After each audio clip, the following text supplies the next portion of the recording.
family, it's your girl, Ms. Mofilla, and you already know we are back inside the maze with another dose of the critical breakdown. I'm really excited to have this man right next to me right now, and I know y'all I say that about everybody, but I truly mean it when I say it, because I appreciate the artistry of the people sitting next to me, and this man is no different. I definitely met him for the first time, shout out to International Show, at the Like-Minded Individuals concert, and that was a whole experience, man. That was fire. His set completely leveled the entire place. I love the energy and all of that. And what I love the most about it is, we're gonna talk about it more about the lyrics. But I have the one and only Caleb McCoy in the building. Say what's happening. Thank you so much for having me. I'm excited to be here. I'm glad that you're here. I feel like it's long overdue. Yes, I said it again. It's long overdue. But we have to talk about this single specifically because it's needed. And this single's called Mental Health. Mental Health. Y'all see where we're going with this, man. It's the critical breakdown. Let's get straight to it. Just going out to them guys, trying to set a plan with a goal every day to be a better man. But neglect makes it feel like you secondhand. Just a child trying to make it out of Neverland. Here's what I'm saying to you guys. You don't gotta cover pain up with your pride. You can be fully human. This is safe space for you and I. Your identity is more than what you're able to provide. So brother, I know you a soldier. The only thing you afraid of is your emotions. Expressing pain, it wasn't part of your... Okay. All right, so first thing I want to start off by saying thank you. Before we even get into the lyrics, I'm gonna start off by telling you thank you. As somebody who is an advocate for mental health in general, I feel like we need more spaces to be able to have these type of conversations. So thank you for writing this song. You understand me? Thank you for listening. We're gonna get into it. He says, starting off, and I feel like I have to curse, even though Caleb does, inspirational Christian music, I'm gonna do a little bit of cursing right now. Real. All right, we're gonna keep it real. I am gonna quote your lyrics like an asshole, all right? You might not recognize it when I'm done, okay? It's all good, let's get it. Let's go. He says, maybe I shouldn't be a goofball for this because of it. Let's see how this goes. He says, going out to them guys I'm sorry. Okay, there we go. He says, going out to them guys, trying to want to set a plan. Every day with a goal to be a better man. But neglect makes it feel like they secondhand. Just a child trying to make it out of Neverland. Yeah, this is gonna be a serious one for us. Yeah, because immediately, just those bars set the tone of where we gotta go with this, right?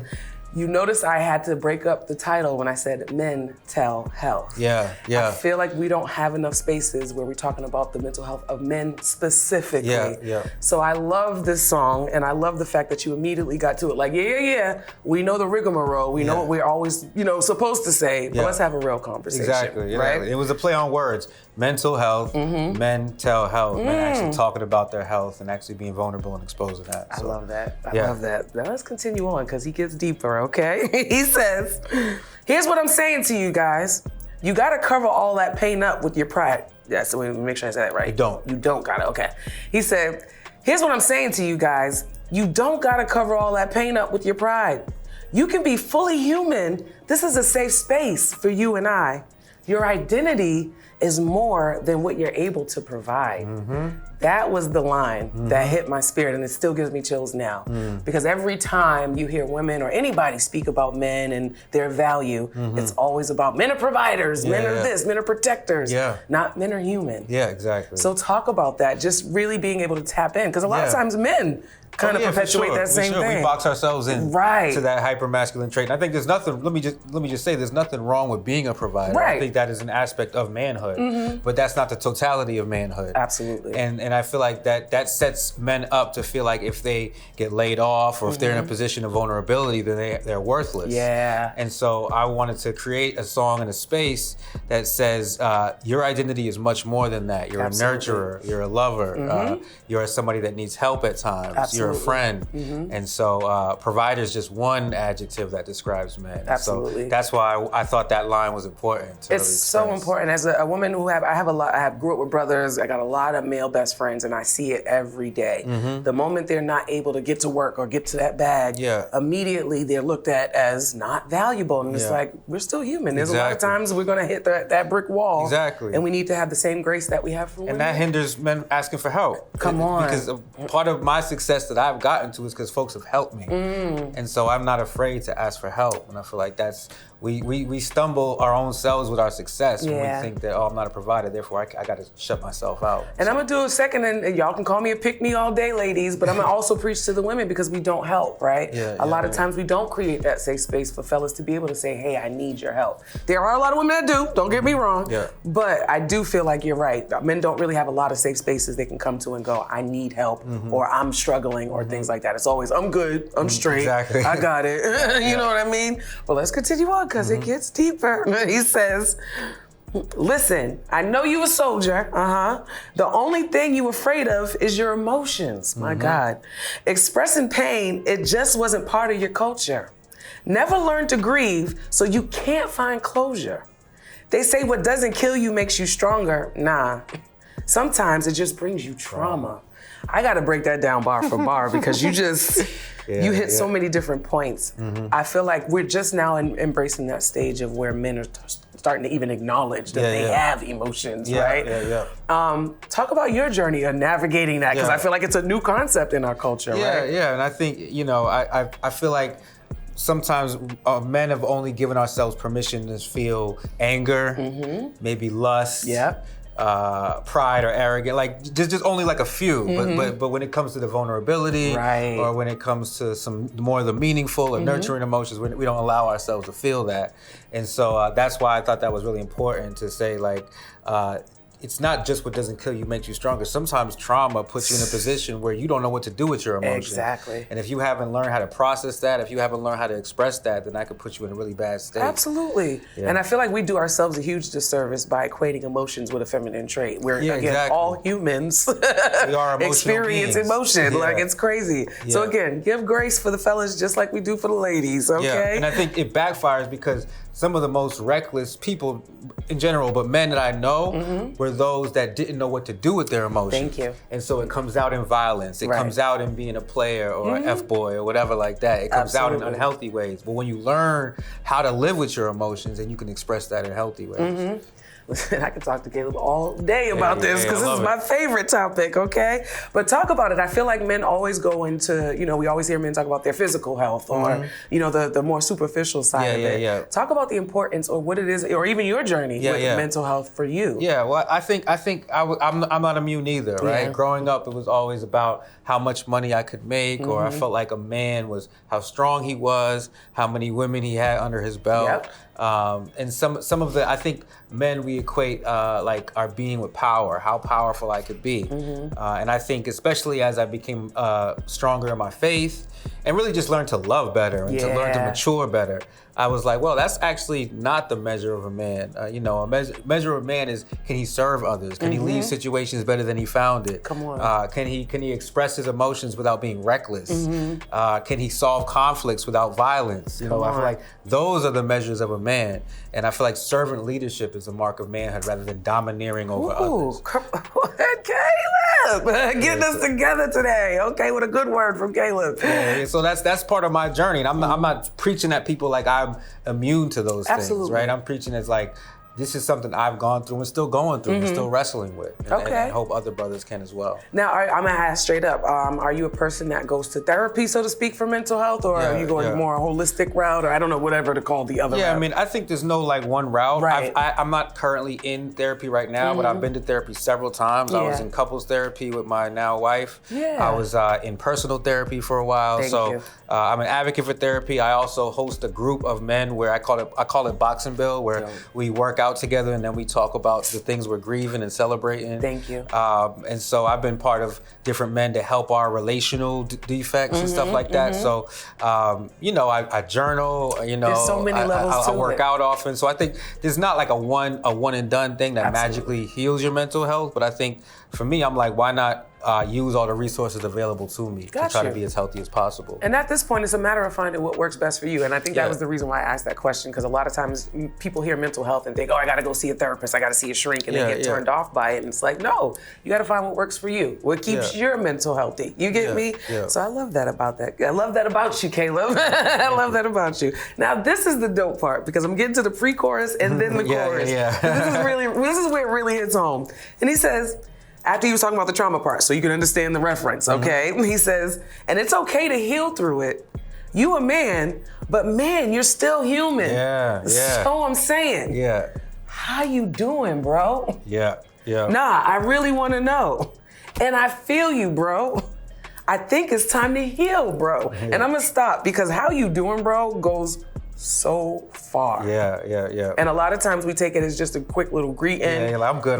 Yeah, I'm good. I'm straight. I'm grinding. You could be dying inside and still be like, I'm good. And I say it to my brothers all the time. If I'm asking you how you doing, it's not just a greeting. I genuinely want to know how you doing. Yeah. So can we all just get into the habit of truly saying? Yeah, like I really want to know. I want to know how you doing. Now, how you doing, Caleb? You know what? I'm grateful. I'm blessed. Yeah. I often say life is beautiful and life is painful. Ooh, because it's a beautiful pain. Yeah. And so it's all of that. It's not all good, but I'm grateful, and I'm grateful for this journey. So appreciate you. How you doing? Come on, that's how it works. Okay. Honestly, I'm going crazy. No, I'm about to have a breakdown. No, honestly, same for me. I'm just learning to find the beauty in all of each day's journey, literally. That's great. And that's when you really figured it out. When you could just be like, F it all. No, not F it all. I'm kidding, guys. I'm kidding. But let's get into these lyrics and continue on, because I want to ask everybody in this room how they doing, and we'll have a whole therapy session. But continue on. He says, you never found a place for your healing, and you never learned to say what you're feeling. Afraid if you did, you'd be painted as the villain. My God. So the shame that you felt just became self-fulfilling. Now, I have seen this play out in so many spaces where I've heard men say they're afraid to speak because their words are going to be used against them, literally, exact wording.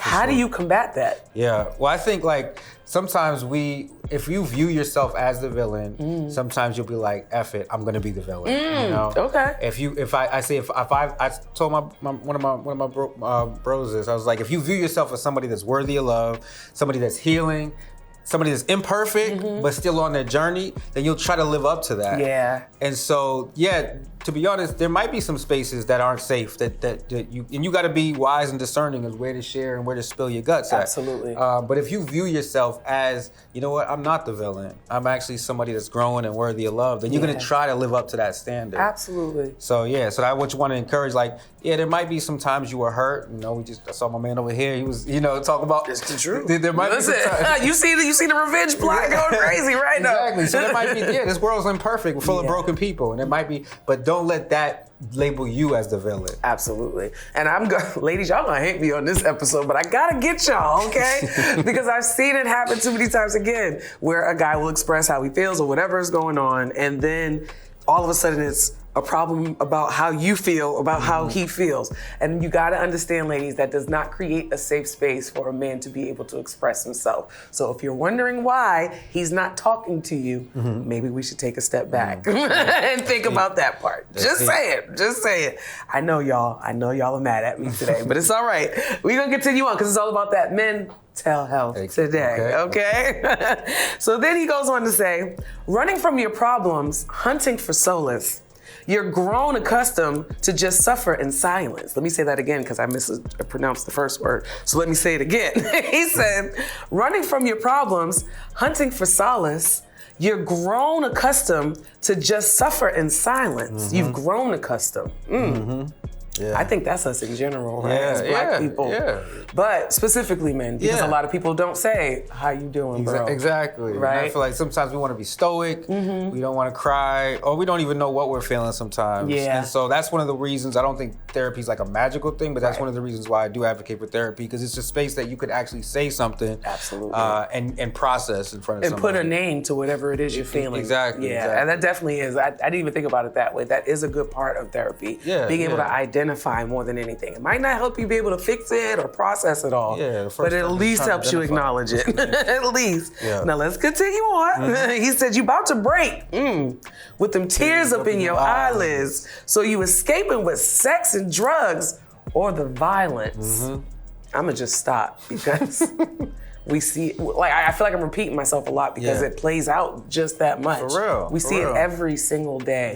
Where it's that unprocessed hurt or unprocessed, they don't even know how to label it, so now someone's got to die, or all types of madness happens. Talk about your experience. Yeah, well, I think like that's been me trying to, I remember being hurt and being like, all right, well, I need my ego boosted. So let me go see how many women I can sleep with. Or being hurt and being like, well, I feel like there was somebody that picked on me that I couldn't defeat, so let me go to somebody that's less powerful. Yeah. You know, you see that in cycles of abuse. And so I feel like that was me.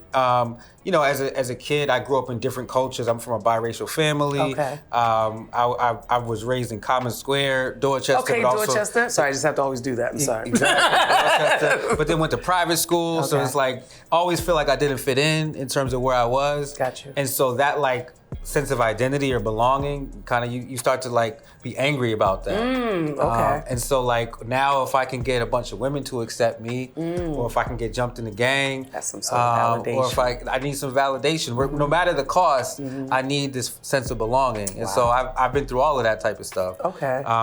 But doing that type of stuff in that extreme way doesn't actually get what you're looking for, right? Now tell me, what was that moment though that caused you to transition or understand how that behavior was detrimental? I mean, I feel like there were milestones. There were several milestones. I used to rap about some of the typical things you hear, rap about sex, drugs, and violence. Yeah. And then eventually I had to like audit and be like, do I really want this for my life and my community? Like, is this really what I want? Maybe some of this is true, but is this really what I want for the trajectory of me and my friends? And I think there were milestones. There wasn't one magical moment, Gotcha. but there were mentors that spoke into my life. There were times where I think I was just by myself and I was just like, you know what? If I keep going on this route, what's my legacy gonna be? Ooh. And so yeah, I think just maturing, there was an invitation. I think it was an invitation from God that was just like, hey, is this really what you want? Right. And I think a lot of us have to answer that question when we think of our trajectory of our life. Is this really what I want? That's a word all in itself. And I feel like people hear legacy and think about, just your children and things of that sort. But it's also your artistry, what you're leaving for the world to take in, even after you're gone. That's your legacy too. Yeah. So be mindful of the legacy you leave. People, be mindful. Now let's go on, because we still got some more bars to get through, okay? This whole song is my favorite, but there's a specific line we're gonna get into in this one. He said, a man isn't just a provider. I don't care what they saying up on them podcasts. Let me say that one more time. A man isn't just a provider. I don't care what they saying up on them podcasts. I'm gonna pause right there because the effects that these male podcasts or these male bashing podcasts have had on the male psyche. Can we talk about it? Seriously. And I'm not gonna name names. I don't want to even give promotion to it. No. But we all know those podcasts, whether it be like the Manosphere or I'd say the certain color pill communities. Right. Like, it really perpetuates this idea that a high value man is a man that makes a ton of money, a man that knocks down as many women as possible. But clearly doesn't like women. But seriously though. but takes them down. Yeah, exactly. Doesn't really care for women, but has sex with as many women as possible, and a man that's almost emotionless. And those are like the high value men. Right. And so I totally disagree with that. Totally flipped it on its head. I was like, no, a high value man is one that actually has value in eternal purpose and value in how do you express kindness and servitude and love and I think hopefully the byproducts of that are success, right? But emotional stability, and so I think these are the true currencies. People don't get it. These are the true currencies. Exactly. So I don't rock with any of those type of podcasts that perpetuate that distorted idea of manhood. Speaking of that, he goes on to his next bars, and I have to make the space because even hearing these terms makes my skin crawl. You understand me? He said, I ain't concerned about a beta or an alpha.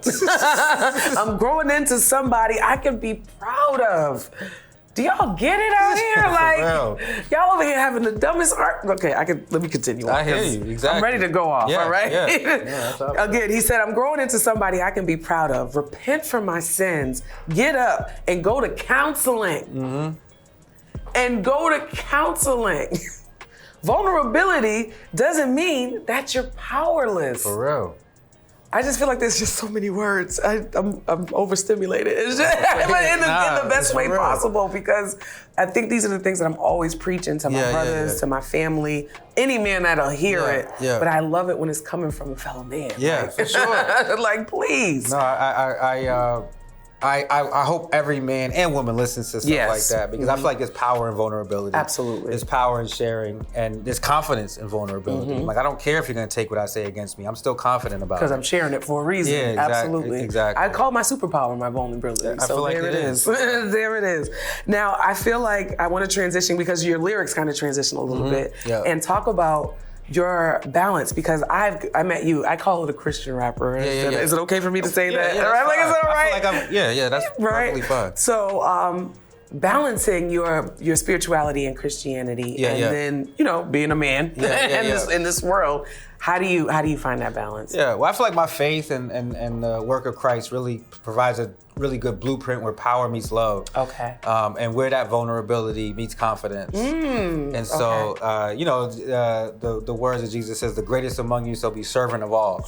And so, like, the greatest among you is that one that has came to serve, one that will die for his friends, one that is selfless rather than selfish, one that gives more than he takes. And so, I think that is the measure of a man, and that's what I've had to want to continue to grow into. And I think, we think sometimes in a new age we associate like religion or spirituality with being soft, but I think it's just the contrary. Come on. I think it takes a real man to stand up for something good and just. And meaningful in this day and age when there's so much chaos and oh gosh, everybody got a definition now, right? Everybody. But I also love the fact that you stand so strong on the word. I feel like a lot of people kind of have this watered down version of Christianity where it's like, I love God, I love Jesus, but I don't really do that Bible thing. And it's if you live your life based on the standards of the word, there's really no shaking that. Yeah, well, I think anything. And any standard, we ask people to stand on what they believe, Come right? on. And so, no matter what you believe, I'll say just stand on that. Stand on that business, like that they love to say. Stand on business. And so, if you want to be somebody that's good and providing goodness in this world, stand on that. I think sometimes it's cognitive dissonance. We see a rapper die, or we see something happen, and then we cry, and then we go and listen or promote music or messaging that is destructive. Right. And it's like, I want my beliefs, people be like, you know what, he's an imperfect person, he's trying, but he stands on what he believes in. Absolutely, that integrity. And so I think as humans, we hold anybody to that standard. And what you believe, what you say you believe, regardless of what it is, stand on that. Please stand on it and be an example of it, please. Now let's get into these last couple of lyrics, because that's where you speak more about your faith, right? He says, "When I'm weak, God makes me stronger. Take off the facade, you don't gotta fake no longer. Learn to see, this one here, hold on." He said, "Learn to see women as sisters, not possessions. And learn to see men as brothers, not competition." You were preaching a word. Caleb, this is a word in a song. You understand me? Like, talk about that transition, because we're in such a lustful society where everything is sex driven. Hot that transition to you're not some possession I just want to take home tonight. You're actually my sister. Well, we are so good at objectifying people, and I think that's heightened today because we watch so many people on screens. Right. And then men and women, we all objectify ourselves sometimes because content, right? And content. No judgment on anybody that's doing what I get it, right? But it makes it easy to objectify one another, where people are just bodies on screens. Right. And so I think that was me pushing against that and saying, like, no, actually, we are made in God's image. We're human beings. We should respect and value each other. You're not a possession. You're my sister. Amen. You're not just a body. You're my sister. Men, sometimes we're like, we're like, oh, this, we don't want to get too close because he's my competition. He might beat me out for whatever. You are my brother. You're not just competition. So I think that was important to stop objectifying one another. And I will say, from the outside looking in, I have seen guys, or specifically black men, because that's who I love and pay attention to, all right? I've seen black men really come together more these days, and just on the strength of brotherhood and being in that, now we putting that BS aside, it's and needed. We need to check in on each other for real. We need to check on each other. All right, so then I'm gonna skip on down just a little bit for the sake of time and get to this last part where you're just talking to your brothers at this point, and I love that. He says, "I wrote this for you and me, my brother. I pray the Lord bless and he keep you, my brother. Don't be ashamed if it's help that you seek, my brother. It's okay to cry. Go ahead and weep, my brother." And we're just gonna leave that right there. I feel like we always need a safe space to be able to be 100% who we are. Yeah.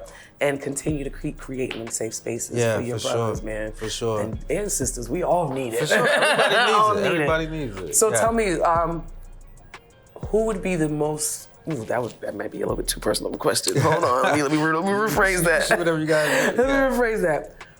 Where would you consider one of your safe spaces? Yeah. I think I have a few, right? Okay. I think I think we all need a few. Right. I have, like I said, I have a men's group that I attend called Boxing Bell. Mm-hmm. I have a beautiful, my mother and father, Dope. really great group. Mm-hmm. I have, even more so nowadays, I got the guys that I grew up with in Dorchester are more and more becoming a safe space. That's fire. And we've all been through what you would expect black men to go through growing up in Dorchester in the 90s and 2000s. Mm-hmm. But I think we're creating a safe space. Dope. And I will shout out, like I said, I shout out my parents and my immediate family, brother, sister, and also my wife. Of course, I'm gonna say She's a safe space. You better have it. She lets me become undone. She supports me as a man, and I feel like I could be myself around her. I'm about to cry. That's so beautiful. But no, that's awesome though. I feel like having a well-rounded village honestly creates We that all need product, that. man, of a well-rounded man. So check on your brother and truly ask him.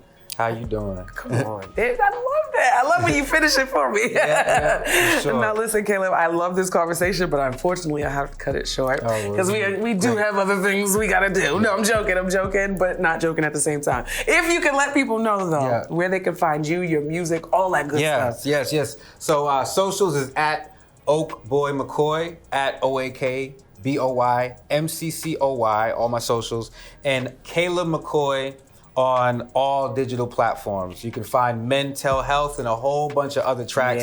That's super dope, life-giving hip hop, and it's bars, right? It's good music. I'm glad you said that because I wanted to touch on that. I said Christian rapper, and I know when we hear that, we be like, oh Lord, here comes that corny music. No, it's definitely high-level bars. You understand me? And that's what I do love about your music. I love the fact that I can listen to it right along in my regular secular playlist. Okay. I grew up on Dipset, So you know what time it is. And so like I have a high standard for the music that I create. But it's always high vibrations because I do appreciate you sending me those other catalogs. I'm be dropping those later on. But make sure you tune into that man's music. And after you get done uplifting your spirits with my man Caleb, make sure you follow me on everything and check out what I got going on. I can't even speak anymore. But it's MsMoFilla.com and Ms. Mofilla on all socials. Then make your way over to Inside the Maze on Instagram, Facebook, and Twitter. And then make sure you like, follow, and subscribe. Hit that little notification bell so you can keep track of everything that we're doing over here. Every time something new drops,